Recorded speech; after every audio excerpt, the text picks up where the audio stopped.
자, 반갑습니다. 이번 시간은 그동안의 정치적인 내용을 쭉 봤다면 이번 시간에는 그동안 조선의 어떤 경제와 사회는 어떻게 변화했는지를 천천히 보려고 하는데 지금 뒤에 배경에 있는 그림이 뭔지 아시려나요? 저 보부상이라 그래요. 돌아다니는 상인들을 보부상이라고 하는데 왜 저 이미지를 뒀냐면 좀 이 느낌을 드리고 싶었어요. 상업이 발달하고 있다. 이 느낌을 조금 드리고 싶었는데 이게 상업이 발달하고 있다가 별거 아닌 얘기 같잖아요. 상업 발달하는 게 그게 뭐 이럴 수 있는데 사실 굉장히 중요한 얘기예요. 왜냐하면 음, 조선은 기본적으로 성리학이 중심 이념인 국가잖아요. 근데 성리학은요, 이거 잘 들어두셔야 돼요. 성리학이 생각하는 사회는 농업이 중심인 사회여야 돼요. 왜냐하면 성리학은 뭐 우주의 근본, 우주의 탄생, 뭐 인간 감정의 기본 이런 것들을 고민하는 그런 학문이잖아요. 그렇기 때문에 새로운 생명을 탄생시키는 것이 이 우주를 운영하는 근본 원리 중에 하나라고 생각한단 말이에요. 근데 새로운 생명을 탄생시키는 산업은 농업밖에 없죠. 그렇기 때문에 농업을 뭔가 이 사회의 근본으로 여겨요. 그래서 성리학 사회는 기본적으로 농업 중심 사회인데 그런데 상업이 발달하고 있단 말이에요. 이건 뭔가 근본적인 생각의 변화가 필요하다. 요 시점이 됐다는 걸 얘기하는 거죠. 그리고 두 번째로 상업이 발달하고 있다라는 걸 들으셨으면 뭔가 조금 생각해 볼 만해요. 왜냐하면 우리가 상업에 대해서 한번 어떤 걸 배경으로 상업이 성장하는가를 이미 본 바가 있죠. 우리가 되게 자주 했던 얘기잖아요. 요 얘기 아마 들어본 기억이 있으실 거예요. 농업 생산력이 성장해요. 그러면 먹을 수 있는 걸 많이 생산하는 거겠죠. 그러면 먹을 게 많아졌어. 그러면 그거 다 먹을 거야? 찌양이야? 아니잖아요. 이 비유도 되게 여러 번 들으셨잖아. 그죠? 먹고 남는 게 생긴다고. 그러면 그 다음에 농사 지으면 뻔히 알아요. 우리 가족은 한 가마 정도 먹는데 이번 농산물은 한 15가마 돼. 그럼 한 14가마 남잖아. 그거 어떡할 거냐고. 내다 팔아야 될 거 아니에요. 나 같은 사람이 많아. 그러면 시장이 발달하겠죠. 그러면 또 아예 뭐 물건 파는 거에 집중하는 사람들도 생길 거고 그러면 시장이 발달하고 도시가 발달하겠죠. 시장이 발달하면 사람들이 거기서 물건을 살 테니까 뭐가 발달해요? 화폐가 발달하겠죠. 이런 연쇄적인 발전들 우리가 이미 봤던 부분이잖아요. 그러면 상업이 발달했다라는 걸 읽거나 들으셨으면 어 그러면 농업 생산력도 발달했겠구나 정도도 생각해 볼 수 있다는 거죠. 이렇게 그리고 이렇게 두 가지 이야기를 들으셨으면 농업 중심 사회였는데 상업이 발달하고 있네. 그럼 여기에 대해서 정치권은 어떻게 반응할까? 여기도 한번 생각을 해 보셔야겠죠. 일단 이런 부분들을 생각해야 되는구나라는 걸 느낌을 가지시고 한번 시작을 해보죠. 그렇게 어렵지 않습니다. 천천히 가시면 돼요. 농민층이 분화하다 이런 얘기가 나오고 있는데 일단 근본적으로는 농업이 발달하는 농업 생산력이 늘어나는 그런 부분을 볼 거예요. 일단 우리가 큰 전쟁을 두 차례 치르는 걸 봤죠. 임진왜란과 병자호란. 그래서 일본 놈들이랑도 일본 놈 그리고 여진족과도 한번 큰 전쟁을 치르게 됐었고 여러 번 했던 얘기잖아요. 농사를 짓는 땅, 농지는 꾸준히 관리를 해줘야지 몇 년 동안 관리가 끊겨버리면 농사를 지을 수가 없어요. 그죠? 그렇기 때문에 임진왜란, 병자호란, 임진왜란만 해도 7년이라고 병자호란까지 연이어서 있었기 때문에 사실 큰 틀에서 임진왜란, 병자호란이라고 하는 거지. 자세히 보면 임진왜란, 정유재란 이게 이렇게가 일본과의 전쟁이고 정묘호란, 병자호란 총 4번의 전쟁이라고. 그러니까 이 긴 기간 동안 농지가 황폐화되고 농사 지을 수 있는 땅이 줄어든 거죠. 그래서 이것 때문에 정부가 굉장히 개간을 장려하게 됩니다. 개간은 뭐냐면 이런 거예요. 원래 농사 지을 수 없게 돼버린 땅을 이제 잡초 뽑고 돌 걷어내고 물 대고 해서 농사 지을 수 있게 만드는 게 개간이에요. 그래서 주로 이제 세력가들이 여기에 나서게 돼요. 왜냐하면 사람을 모을 수 있는 권력이 있으니까. 그래서 왕실이나 양반, 지주 이런 사람들이 백성들을 불러 모아서 여기만큼 개간하면 개간한 만큼의 땅은 네가 농사 지을 수 있게 빌려주겠다. 뭐 이런 식으로 해서 사람들을 불러 모아서 적극적으로 개간을 하게 되죠. 그래서 농경지가 대폭 늘어나게 됩니다. 이것만으로도 충분히 이제 농업 생산력이 늘어날 수 있는 바탕이 됐죠. 그리고 기술적인 부분에서도 새로운 농법들이 드러나기 시작합니다. 일단 첫 번째로 보이는 게 모내기법이에요. 모내기법은 어떤 거냐면 이런 거라고 보시면 돼요. 일단 기본적으로 농업이라고 하는 건 식물을 길러내는 거잖아요. 그래서 보통 어떻게 해요? 땅에다가 씨앗을 뿌려서 씨앗을 심어서 물도 좀 주고 햇빛도 받게 하고 하면 싹을 틔우고 자라나는 거 아니에요. 그죠? 근데 모내기법이라는 건 뭐냐면 요 모가 요게 뭐냐면 벼의 싹이에요. 이해되시겠죠? 그래서 그동안은 벼의 씨앗을 땅에다 직접 뿌렸어요. 근데 모내기법은 어떻게 하는 거냐면 모를 낸다는 거예요. 그래서 땅이 아니라 흙을 조금 담은 화분, 조그만 화분에 벼의 씨앗을 뿌려요. 그러면 벼가 그 씨앗이 싹을 틔우고 싹이 자라겠죠. 어느 정도 싹이 자라면 그 싹을 땅에 심는 거예요. 씨앗이 아니라. 이게 모내기법이에요. 이런 식으로. 물론 이건 이제 현대의 모인데 요걸 이제 모판이라 그래요. 그래서 요거를 모판이라고 하는데 이 모판에다가 흙을 조금씩 담고 벼의 씨앗을 심고 그럼 이렇게 싹을 틔우죠. 그럼 이 싹이 모가 되는 거예요. 그럼 이 모를 땅에다 심는 게 이제 모내기법이에요. 그래서 모내기법의 특징은 이렇게 어느 정도 그 논이 물에 약간은 잠겨 있는 상태에서 심는 게 특징이에요. 근데 그래도 모는 싹을 틔운 상황이기 때문에 물에 잠기지 않죠. 이렇게 고개를 내놓을 만큼 자랐기 때문에 이게 이제 모내기법입니다. 그리고 또 다른 방법이 뭐가 있었냐면 견종법 혹은 농종법이라고도 하는데 뭐 위에서도 이제 모내기법도 이양법이라는 유식한 말이 있어요. 근데 그거를 기억하실 필요는 없고 여기도 견종법이라는 한자어 표현이 있지만 요거를 기억하실 필요는 없고 어쨌든 밭을 그동안은 그냥 이제 썼는데 이때부터는 이랑과 고랑을 나누게 돼요. 이게 무슨 표현이냐면 밭을 파는 거예요. 이런 식으로 밭의 어떤 표면을 파도 모양으로 만들어요. 그래서 요거를 이제 파여 있는 데를 고랑이라고 하고 튀어 올라와 있는 데를 이랑이라고 해요. 일부러 땅의 모양을 이렇게 만드는 거예요. 시골 가보시면 밭이 이렇게 돼 있어요, 실제로. 근데 이제 씨앗을 여기다가 뿌리면 견종법이고 튀어 올라와 있는데 뿌리면 농종법인데 이거는 거기다가 어떤 작물을 심느냐에 따라서 조금씩 달라요. 그래서 이렇게 파여 있는 고랑에다가 뿌리면 즉 고여 있다 그래서 고랑인데 어쨌든 여기다가 뿌리면 비바람을 조금 막을 수 있고요. 그리고 좀 땅의 지력을 영양분을 많이 받을 수가 있죠. 이런 장점이 있고 이렇게 만약에 이랑 이렇게 튀어 올라와 있는 데다가 뿌리면 이제 비가 좀 많이 왔을 때 침수 피해를 막을 수 있죠. 이런 뭐 장단점이 있는데 어쨌든 밭을 이랑과 고랑을 나누어서 씨앗을 뿌렸다는 것 자체가 굉장히 큰 변화예요. 그래서 어쨌든 논에서 논농사에서 벼농사를 지을 때 모내기법, 그다음에 밭농사에서 이렇게 이랑과 고랑을 나누어서 농사 짓는 방법 이런 것들이 개발이 되면서 전체적으로 특히나 모내기법에서 김맥이 즉 잡초를 뽑는 데 있어서의 노력을 굉장히 덜어주게 됩니다. 특히나 이 모내기법에서 왜 잡초 뽑는 거에 노력을 덜어주냐면 일단은 첫 번째로는 지금 보세요. 물에 잠겨 있잖아요. 이런 데서 잡초가 자랄 수 있겠어요? 이렇게 물에 잠겨 있는데. 그죠? 안 되겠죠. 그리고 잡초가 어쩌다가 자라더라도 지금 이미 벼는 싹을 틔우고 강하게 자라 있는 상태잖아요. 그렇기 때문에 그 땅의 에너지, 영양분 이런 게 결국 이 벼의 싹에 집중돼요. 왜냐면 벼가 강하니까 싹을 틔웠으니까 이미.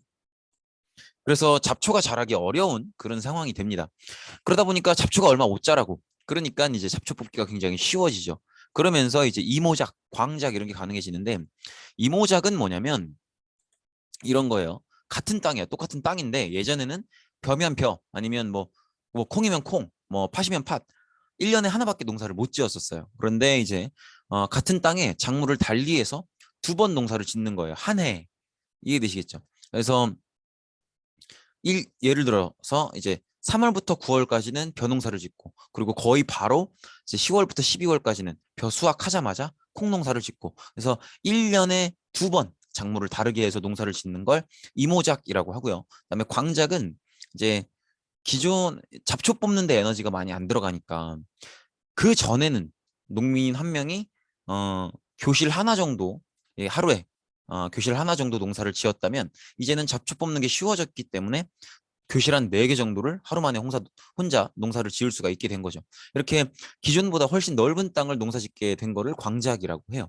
이렇게 다양한 방법으로 농업 생산력이 늘어나는 모습을 보였다라는 거 보시면 되겠고 그리고 또 이런 것도 있었어요.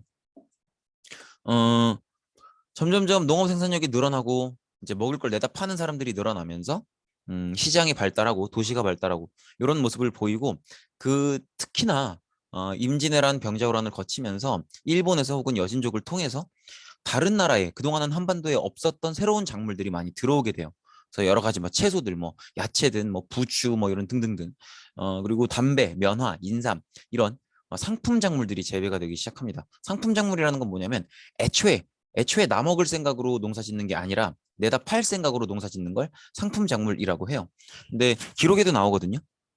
논농사를 짓는 것보다 같은 넓이에 뭐 상품 작물을 농사 짓는 게 10배의 이익을 남긴다. 뭐 이런 얘기들이 나와요. 어쨌든 상품 작물들이 이제 대규모로 재배가 되는 경우들도 많았다. 이렇게 해서 농업 생산력이 늘어나는 모습을 이제 보이는 거죠. 근데 이게 이런 얘기들을 들으실 때 잘 생각을 하셔야 되는 게, 쉽게 생각하면 그럼 모든 농민들이 다 부자가 됐겠네? 이렇게 생각할 수 있는데 절대 그렇지 않다는 거죠. 이런 게 잘 되는 농민이 있고 안 되는 농민이 있어요. 우리도 그렇잖아요. 봐봐요. 주식을 하든 비트코인을 하든, 주식하고 비트코인 하면 다 부자 됩니까? 그럼 저부터 했겠죠. 근데 안 되는 사람들도 생기잖아요. 안 되는 사람이 더 많지 뭘. 여기도 마찬가지예요. 구체적인 방법들을 잘 모르거나 정보가 부족하면 얼추 그냥 모내기법 하면 농사 잘 된대, 이걸 들었더라도 정확히 뭐 땅은 어떤 땅에서 해야 되는지, 비료는 뭘 줘야 되는지, 얼마나 씨앗을 뿌려야 되는지, 한 화분 안에 씨앗을 얼마나 넣어야 되는지, 뭐 어느 정도를 기다려야 되는지, 이런 구체적인 정보들이 있는데 그걸 잘 모르면 실패한단 말이에요. 그래서 이런 뭐 모내기법이나 이랑 고랑 나눠서 농사 짓는 거, 이모작, 광작, 상품 작물 뭐가 됐든지 간에 잘 되는 농민들은 부자 농민, 부농으로 성장을 해요. 그런데 잘 안 되면 망하는 거죠, 뭐. 그래서 그러면 여기 농사지라는 게 이제 농사지을 땅을 얘기하는데, 그래서 잘 안 된 농민들은 이제 아예 농사가 망해버렸으니까 내가 먹고 살려면 내가 갖고 있는 이 농사지을 땅이라도 팔아야지 내가 뭐 먹고 살 수 있어요. 그러니까 내가 먹을 쌀이라도 살 수 있게 되는 거죠. 그래서 많은 농민들이 이런 거에 실패하고 농사지마저 잃게 되는 그런 모습을 보이게 됩니다. 그래서 농민들 간의 계층 분화가 이루어지는 거죠. 누구는 더 잘 성공했기 때문에 부자 농민이 되고, 누구는 아예 망해버려서 그나마 갖고 있던 땅도 팔아버리고, 이런 모습들이 드러나게 됩니다. 그래서 이렇게 땅을 잃어버린, 땅을 팔 수밖에 없었던 그런 농민들은 머슴이 되거나 아니면 농촌을 떠나서, 도회지라고 하면 약간 도시가 되어가는 지역을 얘기해요. 도회지, 뭐 포구하면 이제 강가나 바닷가에 배들 들락거리는 그런 곳이죠. 그다음에 광산은 이제 산 같은데 이렇게 굴 파고 들어가서 뭐 금이든 은이든 광물 캐내는 그런 곳이고, 어쨌든 이런 곳에 가서 품삯, 즉 이제 돈을 받고 일하는 노동자가 되는 거죠. 머슴은 뭐냐면 이제 돈 받고 잡일하는 평민 노동자인데, 보통 이제 부잣집에 들어가서 이런저런 시키는 일을 하죠. 그런데 요거는 일반 평민 노동자들이 돈을 받고 일하는 게 머슴이고, 그냥 누군가의 소유물로 들어가 있는 천민의 노비와는 달라요. 요거는 구분을 하셔야 되겠고, 어쨌든 중요한 건 농민 간에 이렇게 계층 분화가 있었다는 거 정도를 꼭 기억을 하셔야 되겠고, 그다음에 아까 얘기했던 것처럼 상공업이 발달을 합니다. 그래서 상공업이라는 말 자체가 이제 상업과 공업, 이 시기에는 수공업이죠. 손으로 직접 만드는. 이걸 합쳐서 상공업이라고 부르는데, 어쨌든 상공업이 발달을 해요. 그래서 배경을 보면 일단은 우리가 그동안 봤던 것처럼 농업 생산력이 늘어났기 때문에 이제 먹고 남고 이렇게 팔 것들이 생기고, 그래서 그런 사람들이 나와서 내다 팔고, 그런 사람들이 많아지면서 시장과 도시가 발달하고, 이런 모습들이라는 거죠. 그리고 또 대동법이 실시가 되는데, 대동법이라는 건 아마 기억하실지 모르겠지만 어, 세금에 관한 얘기예요. 그래서 원래는 이제 각 지역마다 특산물이 있겠죠. 예를 들면 이런 거예요. 제가 부천 살고 있는데, 저희 부천은 원래는 이제 복숭아가 특산물이라고 했었어요. 그래서 어릴 때 이렇게 사회과부도 교과서 이런 거 보면은 부천 특산물 복숭아 막 이렇게 써 있거든요. 근데 제가 부천에서 35년을 살았는데, 34년이구나. 부천에 34년을 살아도 복숭아 기르는 사람 본 적이 없어요. 뭔 얘기인지 아시겠어요? 그러니까 이 변화를 잘 보셔야 되는 게, 어, 원래는 그 지역 특산물을 정부에서 걷어요. 근데 이걸 걷을 때 어떻게 걷냐면, 이제 그 동네의 주민들 가구 단위로 걷어요. 너네 집은 복숭아 1kg 이런 식으로 걷는데, 그게 실제 특산물과 특산물로 정부가 알고 있는 것과 다를 수가 있겠죠. 정부는 부천의 특산물을 복숭아로 알고 있어요. 근데 저처럼 복숭아 뭐 농사 짓는 사람 본 적도 없고, 그러면 예를 들어서 우리 집 보고 복숭아를 특산물로 내래. 근데 우리 집은 복숭아 농사 짓지도 않고 주변에 있지도 않아. 그럼 어떻게 해야 돼요? 정부가 잘못 알고 있는 거잖아. 그래도 나는 다른 지역까지 멀리 가서 복숭아를 사와서 내야 돼요. 그러니까 얼마나 이게 교통비까지 포함해서 생각하면 얼마나 부담되는 일이에요. 그래서 이거에 대해서 굉장히 많은 이제 관료들이 문제를 제기해요. 뭐 율곡이, 또 뭐 유성룡, 뭐 이원희, 김육, 굉장히 많은 사람들이 문제를 제기했고, 그래서 나온 개혁안이 대동법이에요. 대동법은 뭐냐면 곡물을 특산물로 거둘 게 아니라 특산물 걷던 그 세금을 흔한 곡물이나 즉 벼, 콩 이런 거나 아니면 화폐, 옷감 이런 걸로 걷자. 그리고 걷는 것도 그냥 무턱대고 가구마다 걷을 게 아니라 그 집이 갖고 있는 토지 넓이에 비례해서 걷자. 토지를 많이 갖고 있으면 많이 내게 하고, 그리고 토지를 전혀 갖고 있지 않다면 안 내게끔 하자. 이렇게 바뀌어요. 그래서 근데 요거는 사실 지주들의 반대가 심했기 때문에 처음에는 광해군이 광원도부터 시작을 했다가 이제 점차 100년 거의 100년 가까이 걸쳐서 숙종 때 와서야 전국화되는 모습을 보이는데, 어쨌든 정부 입장에서는 그동안 특산물을 걷던 걸 이제는 어떻게 된 거예요? 이렇게 곡물이나 화폐, 옷감 같은 걸 걷게 되는 거잖아요. 그래서 이걸 어떻게 하냐면 이 곡물, 화폐, 옷감 등으로 걷었던 거를 대동법을 통해서 요 조세로 거둔 거죠. 요걸 어떻게 하냐면 이 곡물, 화폐, 옷감을 시장에 가지고 가서 필요한 물건을 사요. 근데 이 역할을 누가 하냐면 공인이라는 사람이 해요. 그러니까 정부 입장에서는 공인이라는 걸 고용해서 이 공인들이 이제 대동법을 통해서 거둔 곡물, 화폐, 옷감을 들고 가서 정부가 필요로 하는 물건을 사다 주는 거죠. 근데 이게 이제 정부가 필요로 하는 물건이다 보니까 양이 많겠죠. 왕실이든 관청이든. 그러다 보니까 거래량이 늘어나고, 그래서 상업이 발달하게 되는 요인 중에 하나가 되는 거죠. 그래서 이런 식으로 뭐 농업 생산력이 늘어난 것 자체도 그렇고, 대동법이 실시된 것도 그렇고, 상공업이 발달하는 중요한 배경이 됐다는 거죠. 상공업이 발달합니다. 그래서 제일 먼저 드러나는 현상이 장시가 발달하는 건데, 장시는 그냥 앞뒤 바꿔서 생각하시면 돼요. 시장이에요. 이게 되시겠죠. 그래서 5일장은 뭐냐면 5일 단위로 열리는 시장을 얘기해요. 그래서 보통 이제 뭐 이런 식이에요. 1일 6일장이다 그러면은 뭐 1일, 6일, 11일, 16일, 21일, 26일 이렇게 열리고, 2일 7일이다 그러면은 12일, 뭐 2일 7일, 12일 17일, 22일 27일 이런 식으로 열리고, 3일 8일이다 그러면 어 3일 8일, 13일 18일, 23일 28일 이런 식으로 열리고, 이해되시겠죠? 이렇게 5일 단위로 시장을 여는 걸 5일장이라고 하는데, 이런 5일장들이 굉장히 발달하게 돼요. 이런 사례들이에요. 근데 지금 보시면 이렇게 물론 서울시나 부산의 부산진시 이런 건 매일 열리고 있지만, 이런 거 보시면 자세히 보시면 3일, 8일, 1일, 6일 이런 식으로 되어 있는 걸 볼 수가 있죠. 그래서 이런 것들을 이제 5일장이라고 한다. 보시면 3일, 8일, 1일, 6일, 4일, 9일. 근데 요게요, 지금 당시에 5일장 열리는 걸 기록해 놓은 역사적인 자료가 아니라 이거 지금 운영되는 거예요. 그러니까 요때 발달한 5일장이 지금도 돌아가고 있는 거예요. 그리고 이 5일장이 엄청나게 많아요. 엄청나게 생각보다 되게 많아서, 네, 보시면 이게 지금 경기도 거고요. 경기도에 있는 5일장들 다 보이시죠? 뭐 이렇게 보시면 뭐 3일, 8일, 5일, 10일, 4일, 9일 보이시죠?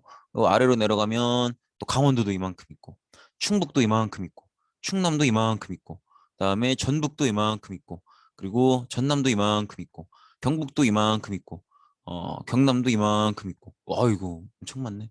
그죠? 이렇게 있다는 거죠. 근데 저 아까 블로그 올렸던 분이 지금 역사적으로 예전에 5일장 이렇게 발달했다 이걸 올린 게 아니에요. 지금 사람들 보시라고 올린 거예요. 그러니까 지금 되게 나이 지긋하신 분들은 국내 여행 계획을 짤 때는 이렇게 5일장을 되게 중요하게 보세요. 왜냐면 그 자기가 돌아다니면서 필요한 거 사려고. 저희 부모님께서도 이렇게 뭐 여행까지 아니어도 막 그런 얘기를 하세요. 이제 주중에 이렇게 같이 저녁 식사하면은 우리 강화도가 5일장이 어떻게 되지? 그럼 아마 2일 7일장일 걸. 그럼 이번 주말에 갈까? 뭐 이런 식으로. 지금도 있는 5일장들인데 요때 이제 발달을 한 거라는 거죠.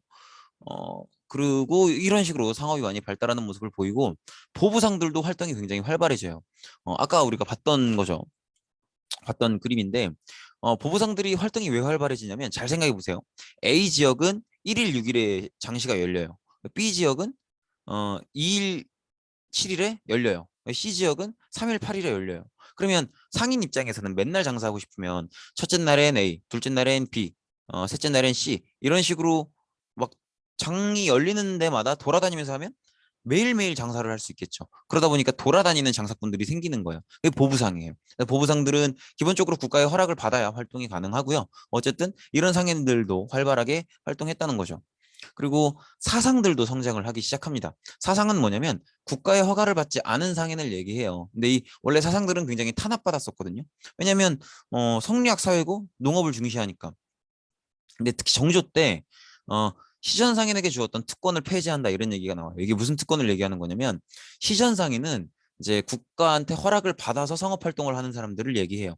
근데 이 시전 상인들한테 어떤 특권이 있었냐면 시전 상인들이 활동을 하고 있는데 국가의 허락을 받지 않고 활동하는 상인들이 보여. 그러면 시전 상인들이 가서 쫓아내고 물건을 빼앗을 수 있는 특권이 있었어요. 근데 이걸 이제 정조 때 폐지한 거죠. 그리고 국가의 허락을 받지 않더라도 자유롭게 상업 활동이 가능해진 거예요. 근데 이거 꼭 기억하셔야 돼요. 특히나 정조 때라는 거. 이게 왜 중요한 거냐면 굉장히 중요한 결정이에요.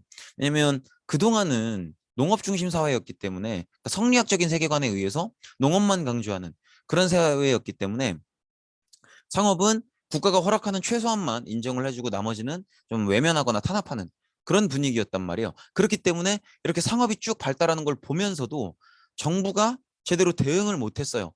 상업이 엄청 발달하는데 이거 어떻게 해야 되지? 어떻게 해야 되지? 이러고 쳐다만 보고 있는 상황이었단 말이에요. 근데 정조 때 드디어 이제 국가의 허락을 받지 않더라도 상인들은 자유롭게 활동해도 좋다. 이렇게 허락을 해주면서 상업이 발달하는 상황에 대해서 정부가 적극적으로 대처를 해본 거예요. 상업 활동을 장려하고 굉장히 어떤 국가 정책의 전반적인 성격의 변화이기 때문에 중요하게 보셔야 돼요. 어쨌든 그렇고 사상이 이렇게 허락을 받으면서 굉장히 적극적으로 활동을 하고 성장하게 되죠.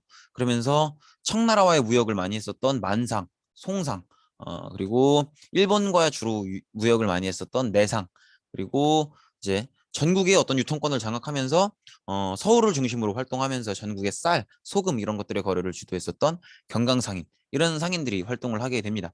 그래서 이렇게 요 네 개의 상인 정도는 기억해 두세요. 요 네 개 정도는. 그래서 보시면 여기 의주의 만상이 있죠. 그리고 개성에 송상이 있고요. 그죠? 요 정도는 기억하셔야 돼요. 그리고 그다음에 이렇게 부산에 내상이 있죠. 그래서 만상과 송상은 주로 청나라 즉 여진족과 거래를 많이 했었고 내상은 부산 중심에서 활동하면서 일본과 거래를 많이 했었고 그다음에 경강상인은 서울에서 활동을 하면서 전국적인 유통망을 장악하고 쌀이나 소금 이런 것들을 주로 거래했었다. 이렇게 보시면 되겠죠. 그리고 화폐는 이제 상평통보라는 걸 사용을 확대하게 되는데 이제 요게 상평통보예요. 그래서 한자를 이렇게 보시면 뭐 한자까지야 아실 필요 없겠지만은 상평통보 이렇게 되어 있죠. 그래서 상평통보도 확대가 굉장히 늘어나게 되고요. 그리고 또 상평통보라는 동전이 많이 쓰이게 된 거니까 동전을 만들려면 동이 필요할 거 아니에요. 그래서 이제 광업이 많이 발달하게 돼요. 동을 캐야 되니까. 그래서 광업도 발달하게 되는 모습을 볼 수가 있다라는 거죠. 천천히 또 보면 사회 구조가 굉장히 변화하는 모습을 보여요. 어떤 모습이냐면 일단 신분 구조가 변합니다. 양반층이 조금씩 나눠지게 돼요. 일단 권력을 장악했던 소수 양반들만 특권이 강화되고요. 그리고 권력 다툼에서 밀려난 양반은 거의 농민이랑 비슷한 처지로 떨어지게 됩니다. 이게 왜 이런 현상이 생긴 거겠어요? 여기서 떠올려야 되는 게 뭘까? 권력 다툼이 있으니까 이런 변화가 생기는 거겠죠. 붕당 갈등이죠. 이 심해지면 환국 정치가 되는 거예요. 그래서 환국 정치가 뭐예요? 우리 붕당이 이겼으면 진 붕당은 완전히 그냥 밀어내버리는, 완전히 몰아내버리는 거죠. 그리고 만약에 우리 붕당이 졌어, 그럼 완전 쫓겨나는 거죠. 그러면 우리 붕당이 이긴 상태면 특권을 유지하겠지만 우리 붕당이 졌으면 나는 지방 내려가야 되고 잘려야 되는 거예요. 그러니까 뭐 다행히 그동안 모아놓은 재산이 좀 있으면 또 모르겠지만 그런 것도 없으면 농민이랑 비슷한 처지가 돼버리는 거죠. 이해되시겠죠? 그래서 이렇게 양반층이 좀 나눠지는 모습을 보이고요. 그리고 양반의 수가 증가하는 모습을 보입니다. 양반 수가 왜 늘어나냐면 일단 뭐 누구나 양반이 되고 싶겠죠. 근데 특히나 중인, 상민 이런 사람들은 그러니까 평민들 중인이라고 하면 국가의 하급 관리를 얘기해요. 그래서 관리 일을 보고는 있지만 양반이라고 부르기는 조금 어려운 하급 관리들을 중인이라고 하는데 중인이나 평민들은 그러니까 군대에 가야 돼요. 쉽게 얘기하면. 그런데 양반 되면 군대에 안 갈 수 있거든요. 그래서 이 역의 부담에서 벗어나고자 양반이 많이 됐습니다. 양반은 어떻게 되느냐? 과거제를 합격하면 뭐 제일 좋겠죠. 근데 그거는 어렵고 주로 어떻게 되냐면 공명첩이라는 걸 구매해요. 공명첩은 무슨 뜻이냐면 이 빌공자의 이름명자예요. 그래서 이 비어 있다라는 의미거든요. 그래서 이름이 비어 있는 첩을 근데 여기서 말하는 건 명령첩을 얘기해요. 이런 걸 구매해요. 그래서 어떻게 되는 거냐면 요게 이제 대표적인 공명첩 사례인데 칙명, 승, 정삼품, 통정대부 뭐 이렇게 되어 있는데 그러니까 명한다. 이 사람을 정삼품 통정대부에 임명한다 뭐 이런 의미예요. 근데 지금 이름 쓰는 칸이 비어 있잖아요. 그러니까 요거 종이 자체를 공명첩이라고 해요. 근데 요걸 돈 주고 사요. 산 다음에 자기 이름을 적는 거죠. 이런 식으로. 그러면 내가 이제 정삼품이 되는 거예요. 이해되시겠죠? 이런 식으로 양반이 된다든지 아니면 족보를 위조한다든지 족보 위조 사례가 굉장히 많습니다. 그래서 17세기, 18세기 이렇게 지나치면서 족보를 위조한 사례들이 너무 많기 때문에 지금 우리가 알고 있는 족보는 사실 거의 대부분이 실제 족보가 아닌 경우들이 많아요. 그러니까 위조된 족보들인 경우가 많아요. 그래서 사실 그렇잖아요. 그렇게 많은 노비들이 있었다고 하는데 역사 시간에 배우기로는. 근데 우리 가문 노비 출신 가문이야라고 자기가 말하고 다니는 사람 봤어요? 없잖아요. 그러니까 이런 게 대부분은 이제 족보 위조에 의한 거죠. 그래서 족보도 위조하고 이런 식으로 양반수가 계속 늘어나는 겁니다. 그리고 노비들도 감소하게 되는데 일단 노비들은 전쟁에서 공이 있으면 그 공을 인정받아서 해방되는 경우들도 꽤 많았고요. 그리고 납속이라고 해서 국가가 이제 곡식을 좀 많이 받고 그리고 이제 천민 신분에서 면제시켜주는 그런 제도가 있었어요. 이것도 이제 정부가 재정을 보충하기 위해서 백성들 중에서도 천민들한테 이렇게 하는 거죠. 일정 부분의 일정 양의 곡식을 내면 너를 평민으로 인정해주겠다. 그 노비, 천민 신분에서 해방시켜주겠다. 이렇게 얘기하는 거죠. 그리고 또 그냥 단순하게 도망을 가기도 하는데 기억나실까요? 그 정조 때 노비 추세법을 철폐하죠. 그래서 만약에 주인 입장에서 노비가 도망가 버리면 그 잡을 방법이 없어요. 왜냐면 노비 추세법이 철폐됐기 때문에 주인이 도망간 노비를 잡을 권리가 없거든요. 그래서 이렇게 ABC 이렇게 보시면 정부가 의도적으로 노비 해방 정책을 펼치고 있다는 게 보이죠. 일단 요걸 하나 생각해 두시고 어쨌든 양반 수는 늘어나고 노비 수는 감소했다라는 거 보시면 되겠죠. 한 번 더 이렇게 살펴보면 전체적으로 신분 구조가 어떻게 변한 거예요? 양반 수는 늘어나고 노비 수는 감소하는 그런 모습이었죠. 그래서 양반 수는 뭐 공명첩을 산다든지 족보를 위조한다든지 이런 식으로 늘어나고 노비 수는 뭐 전쟁에서 공이 있다든지 아니면 납속을 했다든지 그냥 도망갔다든지 이런 식으로 줄어들죠. 그럼 평민 수는 어떻게 됐을까? 평민수는 별 얘기가 없죠. 거의 유지해요. 왜냐면 평민에서 양반으로 올라간 숫자만큼 또 노비에서 평민으로 올라오니까. 이해되시겠죠? 그래서 전반적인 모든 사람의 신분이 조금씩 올라가는 그런 모습을 볼 수가 있죠. 그리고 아까 우리가 봤을 때 노비들을 정부에서 의도적으로 해방을 유도하는 그런 측면이 있었는데 그 왜 그랬을까요? 요거 생각해보면 쉽게 답을 얻을 수 있어요. 일단 기본적으로 노비는 하나의 인격적인 대접을 못 받죠. 그렇기 때문에 뭐도 안 내요? 세금도 안 내요. 정부 입장에선 노비들을 해방시켜서 평민으로 만든 다음에 세금을 걷는 게 재정 보충에 더 유리한 거예요. 그래서 평민으로 만들어서 세금을 걷어서 재정을 보충했다. 이렇게 보시면 되겠죠. 네, 이번 시간은 이걸로 마치겠습니다. 네, 고생 많으셨습니다. 여기까지 하겠습니다.